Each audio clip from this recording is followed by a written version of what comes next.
ఒక్కసారి ఆ time line events అనేది ఒక ఆర్డర్లో చెప్తే దాని తర్వాత నేను చెప్పేదానికి మీరు అడిగిన దానికి ఒక సెంబ్లెన్స్ ఉంటుందని ఇప్పుడు ఫస్ట్ నేను ఎప్పుడో ఒక సంవత్సరం క్రితం ఒక ట్వీట్ పెట్టాను, 1, 2, 3 ఏదో సంథింగ్. ఇప్పుడు నేను రోజుకు 10 ట్వీట్లు పెడతాను, 10, 15, కొన్ని రోజులు ఇంకా ఎక్కువ. అంటే ఈ సంవత్సర కాలంలో కొన్ని వేలు పెట్టి ఉంటాను ఆ లెక్కన. ఆ వేలల్లో ఎప్పుడు ఏం పెట్టాను, ఏ సందర్భంలో పెట్టినా ఎవరికి గుర్తుండటానికి ఛాన్స్ లేదు. అందుకని ఐ హ్యావ్ నో నాలెడ్జ్. అది ఇప్పుడు రెండో పాయింట్, దాని మూలాన ఒకరి మనోభావాలు దెబ్బతిన్నాయి. దానిపైన కంప్లైంట్ పెట్టడం జరిగింది. ఇప్పుడు ఇక్కడ పాయింట్ ఏంటంటే, సంవత్సరం తర్వాత ఎందుకు లేచారు సడన్గా నిద్ర అంటే, ఓకే పాసిబుల్ నిజంగా చూసి ఉండకపోవచ్చు, తను హర్ట్ అయ్యాడు, ఓకే. దానికి సంబంధించి అది అయిపోయింది, దాని మూలాన ఏమీ జరగలేదు. ఆ టైంలో వచ్చినప్పుడు నాకు తెలిసి మీడియాలో కూడా ఏంటి ఇలా వచ్చిందా అని ఎవరన్నా అడిగినది కూడా నాకు గుర్తులేదు. అంటే ఎవరో దాన్ని పట్టించుకుంది, ఈయన ఒక్కరే సంవత్సరం తర్వాత పట్టించుకున్నారు, అదొకటి. సో అప్పుడు నేను బిజీగా ఉండటం వలన నేను ఒక డిఫర్డ్ టైం అడిగాను, ఇన్స్పెక్టర్ గారు ఇచ్చారు. మళ్ళీ ఆ టైం వచ్చేసరికి ఇంకో విషయం ఏం జరిగిందంటే, 4-5 చోట్ల వేరే వాళ్ళు వేరే డిస్ట్రిక్ట్లో అదే కేసు పెట్టారు, సేమ్ థింగ్. సంవత్సరం తర్వాత 4 ఒకేసారి మేల్కొనడం ఏంటనేది ఆబ్వియస్గా ఒక సస్పిషియస్ నేచర్ అనిపించాను. ఇప్పుడు యాంటిసిపేటరీ బెయిల్ బై డెఫినేషన్ దానికి ఉన్న ప్రొవిజన్స్లో మీరు ఒక నార్మల్ ప్రొసీజర్ ప్రకారం జరగట్లేదు అని ఒక అనుమానం వచ్చినప్పుడు మీరు కోర్టుకి చెప్పి అప్పుడు కోర్టు డిసైడ్ చేస్తుంది, ఇది దానికి బెయిల్ ఇవ్వడానికి ఉందా లేదా, అసలు ప్రైమా ఫేసి బట్టి దేని బట్టి వాట్ ఎవర్ లా పాయింట్స్ బట్టి. అది నా వర్క్ కూడా అవ్వకపోవటం వలన నేను మళ్ళీ అడిగాను ఇంకొక డేటు కావాలంటే అర్జెంట్ అయితే నేను వర్చువల్ అపియరెన్స్లో వీడియో ద్వారా ఇస్తాను. అది చాలామంది చేస్తున్నారు, సుప్రీంకోర్టు మీద కూడా దాని ఉంది. Prime minister Narendra Modi also he supported that for quick and efficient service అని జస్టిస్ అని. అప్పుడు నేను ఆ టైంలో 11 గంటలకి ఎప్పేర్ అవ్వాలి 25వ తారీఖు అంటే, నేను 10 గంటలకి నేను ఒక రిప్లై ఇచ్చాను, ఇలా కుదురుతుందా అని. ఒక 20 నిమిషాల్లో పోలీసులు వచ్చారు, నేను పెట్టిన 20-30 మినిట్స్లో. అది కూడా మీడియాతో పాటు వచ్చారు. ఆ మీడియా ఎవరంటే ఏబిఎన్, మహా, మన గ్రేట్ TV5 వాళ్ళే అంటలేదు, ఇంకా వేరే వాళ్ళు కూడా వచ్చారు. ఆ టైంలో నేను లేను డెన్లో. అది కొంచెం సేపు ఉండి ఒక మేబీ 2-3 అవర్స్ అలానే వెళ్ళిపోయారు. ఇంతకు తప్ప ఇంకేమీ జరగలేదు. ఇది 25th ఎప్పుడైతే ఇది స్టార్ట్ అయిందో ఓపెనింగ్ సీక్వెన్స్ ఇది. మిగతా సినిమా అంతా మీడియా తీశారు. నన్ను సెంట్రల్ క్యారెక్టర్ పెట్టి వాళ్ళు స్క్రిప్ట్ రాసేసి ఏంటి దాంట్లో కొన్ని కీలక సన్నివేశాలు RGB గోడ దూకి పారిపోయాడు, మనసంగేం దాక్కున్నాడు, లేకపోతే కోయంబత్తూరులో ఉన్నాడు, కేరళలో ఉన్నాడు, ఎక్కడ ఉన్నాడు, అక్కడ ఉన్నాడు. 6 టీములు గాలిస్తున్నాయి, జల్లెడ పడుతున్నాయి, ఎనిమిటర్ హెడింగ్స్. ఇప్పుడు నా క్వశ్చన్ ఏంటంటే, చాలా కామన్ సెన్సికల్ పాయింట్ దీంట్లో. ఇద్దరు పార్టీలు ఉన్నారు, ఒకళ్ళు అరెస్ట్ చేయడానికి వచ్చారు, ఒకళ్ళు అరెస్ట్ చేయాల్సి ఉంది.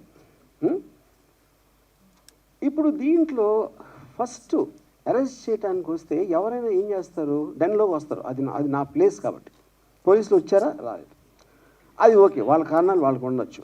వీళ్ళు అడిగారా ఎందుకు వెళ్ళట్లేదు లోపలికి అని అడగల. నేను ఇంతవరకు ఈ లాస్ట్ 7-8 రోజుల్లో ఒక పోలీస్ ఆఫీసర్ దీని గురించి మాట్లాడింది వినలేదు. ఇలా అవుతుంది, ఇలా చేస్తున్నాం, టీములు ఫామ్ చేసాం, అన్ని కేసులు చెప్తారు కదా, క్రిమినల్ కేసులు ఇన్ని టీమ్స్ ఫలానా వాడిని ఎతుకుతున్నాయని వాళ్ళు చెప్పారా, చెప్పలా.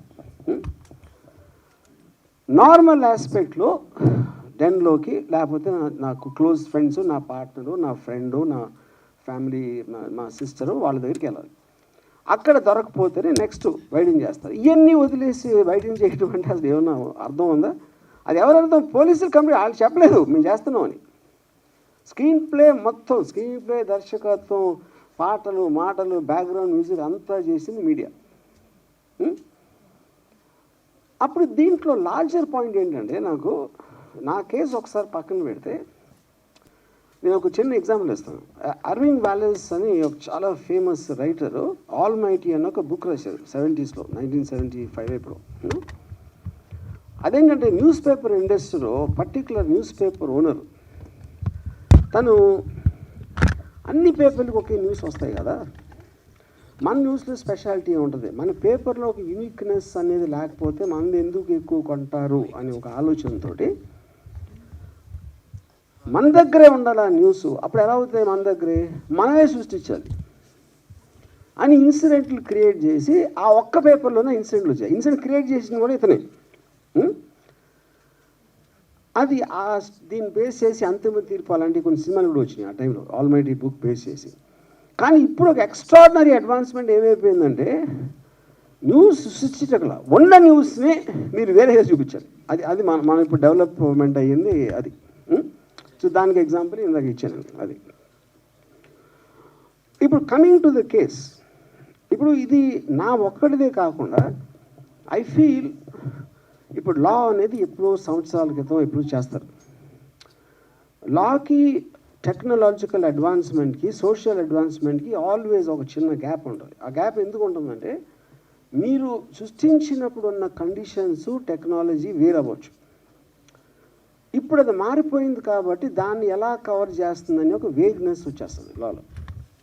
సైబర్ దాంట్లో అది ప్రాబ్లం. సోషల్ మీడియా ఎప్పుడు వచ్చింది, లేకపోతే లైవ్ స్ట్రీమింగ్ ఇలాంటివి వచ్చినప్పుడు ఏ విధంగా దాన్ని ఎనాక్ట్ చేయాలనేది చాలా కష్టమైపోతుంది. అది చెప్తాం. అప్పుడు ఎవరి దృష్టిలో ఇప్పుడు టూ మచ్ చేయకూడదు అని వింటాం మనం. టూ మచ్ అంటే ఏంటి అసలు, అది ఏమైనా డెఫినేషన్ ఉంటుందా? డిక్షనరీలో దొరకదు. ఎవరి దృష్టిలో టూ మచ్, ఆ టూ మచ్ని ఎలా మెజర్ చేస్తారు? టూ మచ్ ఇవన్నిటికీ ఆ డిఫరెన్స్ ఉంటుంది కదా. ఇప్పుడు ఎందుకంటే మనుషులు అన్నాక వేరే వేరే సెన్సిబిలిటీస్ ఉంటాయి, వేరే ఆలోచన దృక్పథం ఉంటుంది, వేరే ఐక్యూ లెవెల్స్ ఉంటాయి, ఎడ్యుకేషన్ లెవెల్ వేరే ఉంటుంది. అప్పుడు అందరికీ కామన్ చేసి ఇది టూ మచ్ అది 3 మచ్ అని ఎలా చెప్తారు? ఇప్పుడు ఉదాహరణకి నేను 2 days బ్యాక్ ఒక మీమ్ పెట్టాను. డొనాల్డ్ ట్రంప్ కమలా హ్యారిస్కి క్షౌరం చేస్తున్నాడు, గుండు గేస్తున్నాడు. అది నాకేమనిపించింది, నాకు వచ్చినప్పుడు ఆర్టిఫిషియల్ ఇంటెలిజెన్స్ జనరేటెడ్ ఇది ఎంత ఘోరంగా ఓడగొట్టాడు ఎలక్షన్లో అనేది దానికి ఒక ఆర్టిస్టిక్, ఒక కామికల్ క్యారికేచరిస్ ఎక్స్ప్రెషన్. ఇది నేను ట్విట్టర్లో పెడితే ఒకడు ఏంట్రా డొనాల్డ్ ట్రంప్ మంగళోడు అంటున్నావు నువ్వు అంటాడు ఒకడు. ఇంకోడేమో అంటే స్త్రీ జాతి అంటే అంత నీచమైపోయిందా, స్త్రీకి గుండు కొట్టిస్తున్నావా అంటాడు ఒకడు. అంటే నేను ఎందుకు ఇస్తున్నానంటే ఎగ్జాంపుల్, అన్ని రకాలుగా మీరు ఒకే దాన్ని అన్ని దుక్కుదాలతో చూడొచ్చు. అప్పుడు చేసినోడు, ఫార్వర్డ్ చేసినోడు, రిసీవ్ చేసుకున్నోడు ఎవడికి ఎలా ఎఫెక్ట్ అవుతుందని ఎలా నిర్ణయిస్తారు?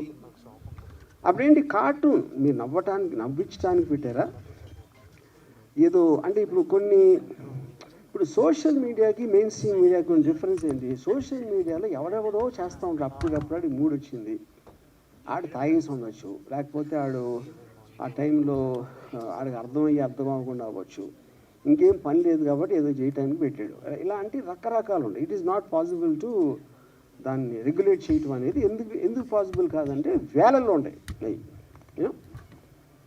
కానీ డేంజరస్ ఏంటంటే సోషల్ మీడియా కన్నా ఎక్కువ మెయిన్ స్ట్రీమ్ మీడియా. ఎందుకంటే మెయిన్ స్ట్రీమ్ మీడియాకి ఒక పేరు ఉంటుంది, ఒక రిజిస్టర్డ్ కంపెనీ ఉంటుంది. అప్పుడేంటి ఇలా మంచి అంతా ఒక చిన్న బిల్డప్ ఇచ్చి వాళ్ళకి ఒక ఆఫీసు, స్టాఫ్, యూనిట్ అందరూ ఉంటారు కాబట్టి ఎంతో కొంత సీరియస్గా తీసుకోవాలి అనే ఒక సైకలాజికల్ ఫీలింగ్ ఉంటుంది సోషల్ మీడియాలో వచ్చిన పోస్ట్కి, మెయిన్ స్ట్రీమ్లోకి వచ్చిన న్యూస్కి. కానీ ఇప్పుడు ఏమవుతుందంటే, ఇప్పుడు మెయిన్ స్ట్రీమ్ మీడియాకి లెక్చర్ ఇచ్చే ఉద్దేశం నాకు కాదు, but I'm just trying to point out that point. అప్పుడు నాకు లాలో ఉన్న ప్రొవిజన్స్ తోటి నేను ఒక రిప్లై పెట్టాను ఇందాక నేను చెప్పినట్టు. నాకు దానికి రిప్లై రాలా, ఫర్ వాట్ ఎవర్ రీజన్స్, ఆ రీజన్స్ నాకు తెలియదు, రిప్లై రావాలి. అప్పుడు నన్ను కోట్ చేస్తా, నా ఎదురు వస్తే తిత్తి తీస్తా, నాతో పెట్టుకుంటే నన్ను టచ్ చేసి చూడు అని నా మొహాన్ని పెట్టి నన్ను కోట్ చేయడం చేస్తున్నారు. ఇది మెయిన్ స్ట్రీమ్ మీడియా అని చెప్పేది. అంటే ఇప్పుడు దాని నుంచి ఏంటి, నన్ను కోట్ చేస్తున్నారు. అక్కడ లాలో ఒకటి ఇదేంటంటే మీరు పెట్టిన దానికి ఏ ఉద్దేశంతో పెట్టారు అనేది ఒక చాలా కీలకమైన పాయింట్. అది intention of posting it and the motive behind it. ఇప్పుడు ఫర్ ఎగ్జాంపుల్ ఒక అమెరికాలో CNN and Fox News, CNN and Fox News ఇద్దరికి పడదు. They are very very opposite to each other. అక్కడ సిఎన్ఎన్ హోస్ట్ ఫాక్స్ హోస్ట్ నలుగురు కూర్చొని మాట్లాడుతున్నారు అని ఒక ఏఐ జనరేటెడ్ వీడియో పెట్టాడు. అంటే వాడి ఉద్దేశం ఏంటి, ఏఐకి ఎంత పవర్ ఉందో చెప్పడానికి, ఇలాంటిది కూడా నిజంగా జరిగిందని చేసి చూపెట్టగలుగుతుంది అనేది పాయింట్ అడిది. కానీ మీరు అది చెప్పకుండా వీళ్ళందరూ కలిసిపోయారు తెలుసా, వాళ్ళందరూ ఒకటే, అందరూ కలిసి మనం మోసం చేస్తున్నారు అని చెప్తే అప్పుడు మీరు ఒక అబద్ధాన్ని నిజం చేయటానికి ప్రూవ్ చేయడానికి ట్రై చేస్తున్నారు. అది అది అది డిఫరెన్స్. అప్పుడు మెయిన్ స్ట్రీమ్ మీడియాలో నాది వచ్చి నన్ను టచ్ చేసి చూడు బక్కెలు ఎరగొస్తా నా మీద పెడితే అని నేను అన్నట్టు చూపిస్తే అదేంటి అప్పుడేంటి చాలామంది హెడ్లైన్ చూస్తారు, ఎవడు మిగతా వీడియో ఎవరు చూడరు. వాళ్ళు పెట్టేది కూడా అందుకే, అది కూడా వి అండర్స్టాండ్ దట్ యూనో. అప్పుడు mainstream media in a way అది తప్పని అంటలేదు, మళ్ళీ సెకండ్ టైం చెబుతున్నా, it is actually more dangerous then social media. Social media ఎవడెవడో ఏదో వాగుతూ ఉంటాడు, ఎవరు పట్టించుకోలేదు. కానీ మీకు అలాంటి పేరు వచ్చినప్పుడు వస్తుంది. అది దానికి one of the biggest examples recent టైమ్స్లో నా కేసు. నేను హైదరాబాద్లో ఉన్నాను, మొర్రో డెన్లో ఉంటున్నాను అని 3 రోజులు చెప్తున్నాను. నేను లైవ్లో ఇంటర్వ్యూలు ఇస్తున్నాను టీవీ ఛానల్స్కి వెళ్ళి, అయినా కూడా they are not stopping that. అదొకటి. నెక్స్ట్ ఏమంటున్నారు, ఇక్కడే ఉన్నావు ఇంకా పట్టుకోవట్లేదని పోలీసులు పట్టుకోవాలని ఎప్పుడు చెప్పారు అసలు నీతో? అంతకన్నా జోక్ ఉంటుంది కదా. అసలు వాళ్ళు చెప్పలేదు వారెంట్ ఉందని చెప్పలా, పట్టుకోవడానికి వచ్చామని చెప్పలేదు. ఇంకా పట్టుకోవట్లేదంటే గవర్నమెంట్ మారిన ఇప్పుడు కూడా పోలీస్ శాఖ వైసీపీగా పనిచేస్తుంది అనమాట. అంటే అదొకటి.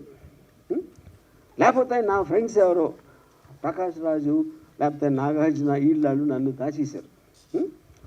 దాచారని అంత ఇది ఉంటే అక్కడికి వెళ్ళాలి కదా, అంత ఇన్ఫర్మేషన్ మీడియా దగ్గర ఉంటే వీళ్ళే కదా ఇప్పుడు డిటెక్టివ్స్.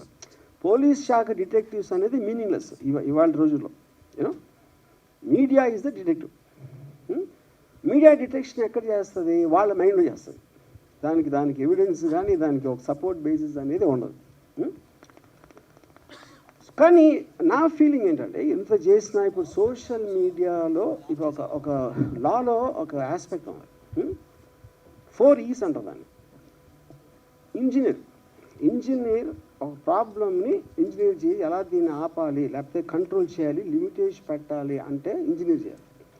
దాన్ని ఎనాక్ట్ చేయాలి, ఒక లాగా తీసుకోవాలి. ఓకే ఈ పరిస్థితి ఇది అని డెఫినేషన్లు అన్నీ ఇచ్చి పారామీటర్స్ ఫిక్స్ చేయాలి. దాని తర్వాత ఎడ్యుకేట్, ప్రజలకు చెప్పాలి ఓకే ఇంతవరకు మీరు ఏదో చేశారు కానీ ఈ రోజు నుంచి ఇలాంటివి వస్తాయి, ఇలా వస్తాయి. That is what called education. దాని తర్వాత enforcement. Please subscribe to the channel and download the Politicos app from the links in the description.